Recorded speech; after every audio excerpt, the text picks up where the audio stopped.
Pero bago po mangyari ang mga ganyang klaseng usapan, ulitin lang po natin ha mga kababayan, baka naman pwede mag-subscribe na po kayo kasi sa mga nanonood, 52% hindi nakasubscribe. Pero alam nyo ha, nakita ko yung statistics ha, medyo umaangat na po ito. Marami na po ang nanonood na nakasubscribe. Pero kung maaari pa, yung iba pa, yung remaining na nanonood, baka naman pwede hong tayo mag-subscribe. Okay, ito na nga, pag-usapan na po natin.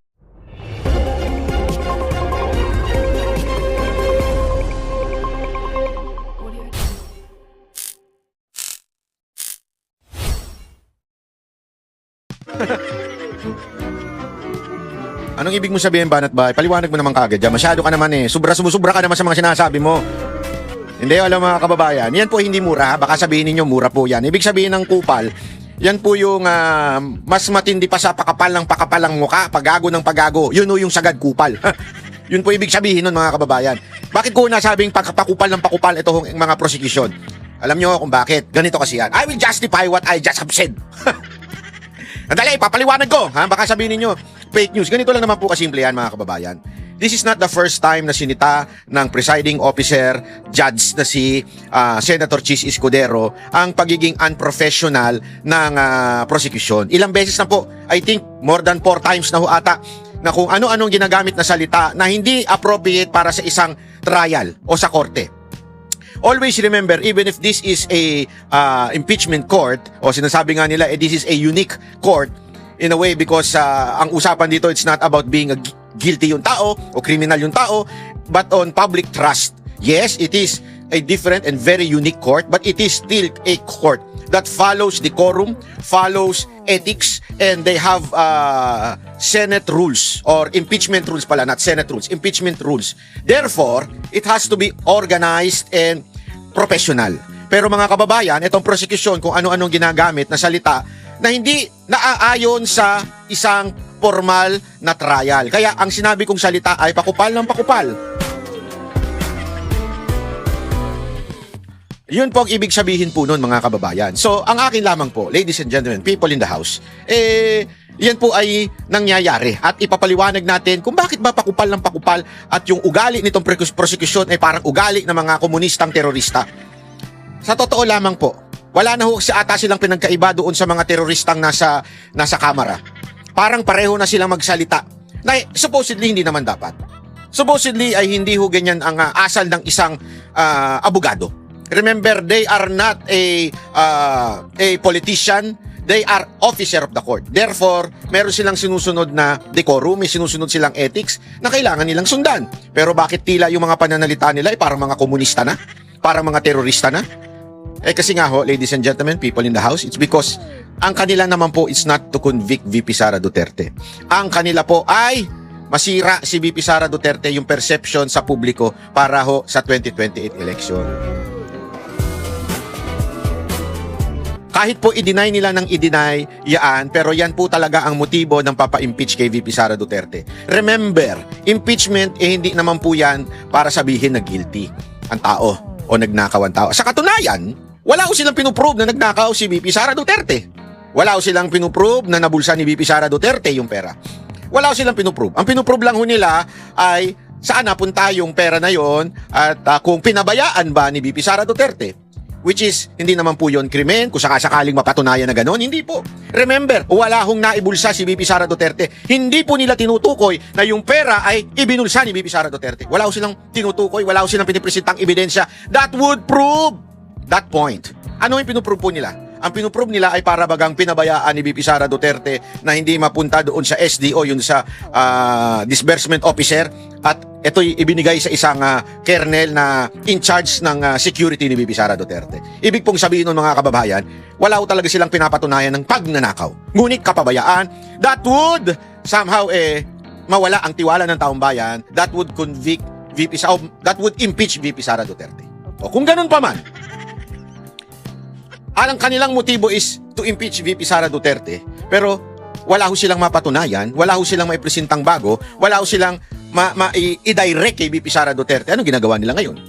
Binababoy lang nila si VP Sara Duterte. Sabi nga, kahit hindi nila mapatumbayan, ang importante madungisan si VP Sara Duterte. Kasi remember, to be a politician, importante yung perception.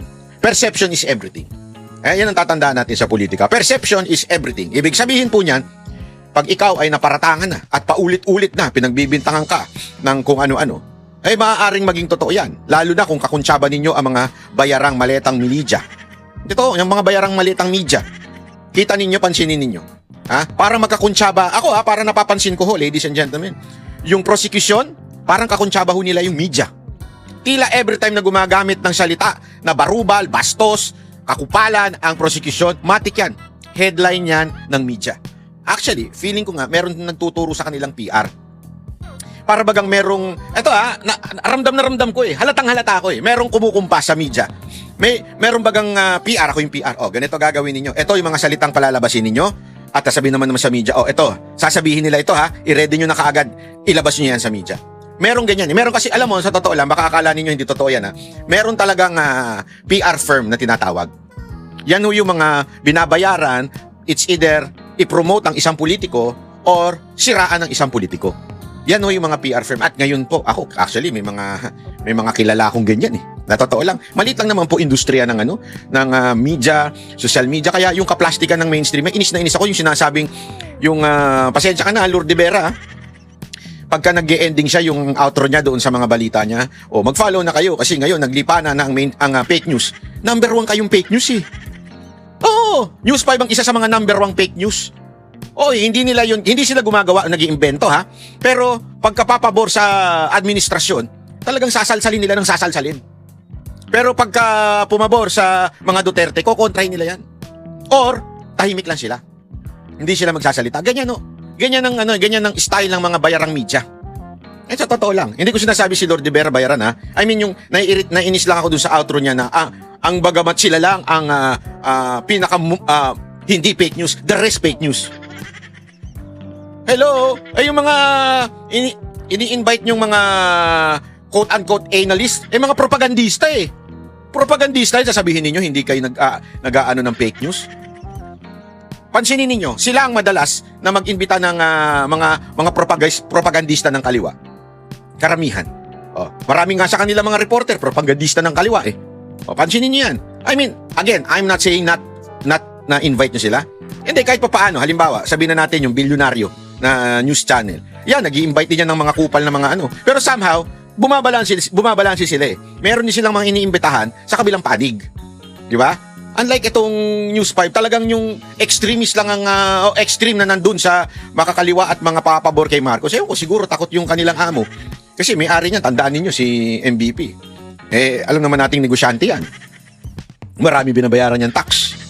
Pag yan kumontra kay Marcos, baka silipin yung mga, alam mo na, kaya nga mahirap talaga pag ang negosyante, ang may-ari ng media. Hindi ko nga maintindihan bakit ang mga may-ari ng media ngayon ay mga merong personal interest. Yan actually, sa totoo lang mayroon nga nagsabi sa akin, yung mga negosyante na yan, gumagawa talaga sila ng media. Nagpopondo talaga sila ng news channel for their own benefits. Sabihin, pag may mga kalaban sa politika na kukontra sa negosyo nila, yari ka sa amin. May media kami. Diba? Ganon Kaya alam mo, kaya huwag kayo magtitiwala sa mainstream. Oo, marami rin nagpapakalat na vlogger na fake news halimbawa, yung mga pulahang vlogger, yung mga loyalistang vlogger, yan ang isang katerbang fake news. Talagang mga pulahang vlogger, mga wala talaga yan. Kasi nga, wala ko silang may balita. Wala, alam mo yung balita nila, halimbawa na lang yung pangaagaw ng ito yung announcement ng lintik ng Malacanang na yan, nasa kanila daw yung Davao City na pabahay. Pero nakita nyo, naglabasan ng picture, inaugurate ni Baste Duterte yun.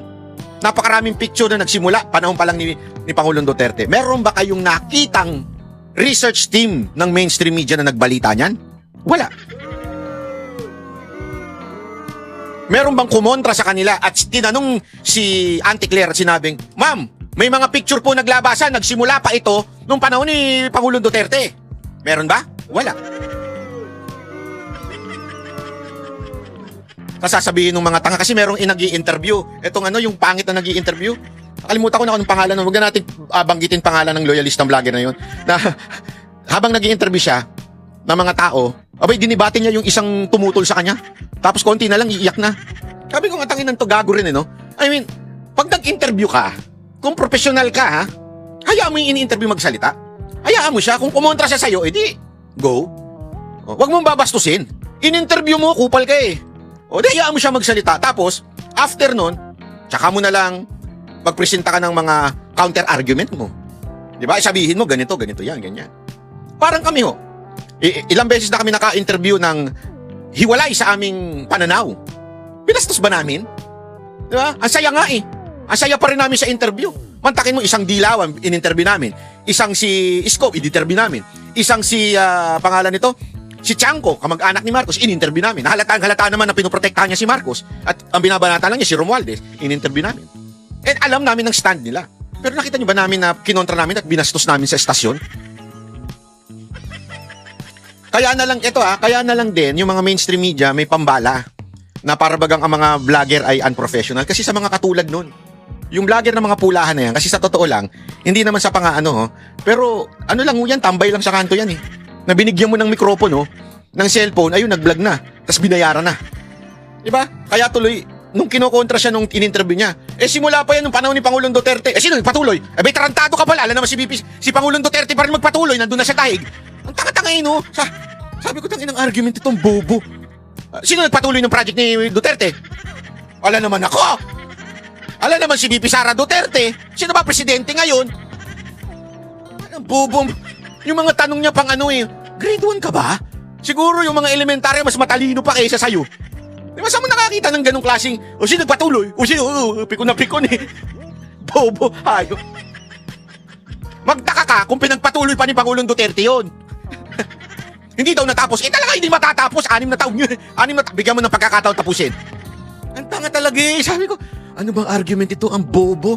Pero wala eh. Sabi ko, wala talaga eh. Ano talaga sila eh. Hindi naman po kasi talaga sila maalam. Sila po ay, wala.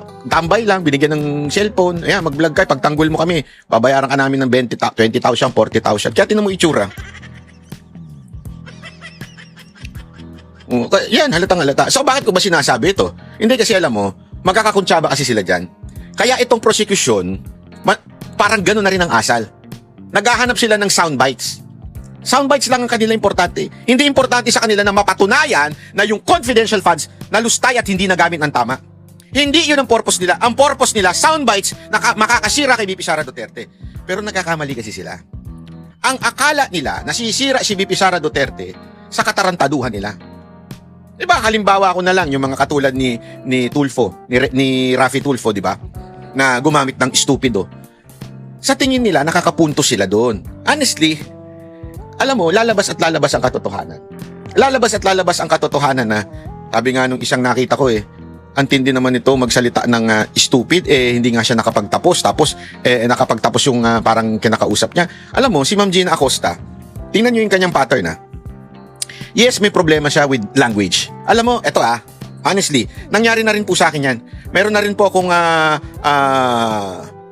mga hindi, sabi nagkaroon ng konting miscommunication sa isang taga Davao City, basta isang organizer. Dahil sa words, use of words. Kasi nga, iba talaga sila eh. Tingnan ninyo, eto ewan ko kung totoo to ito sabi nila sa akin. Pansinin mo, ang Bisaya ng taga Davao City, napakalambing.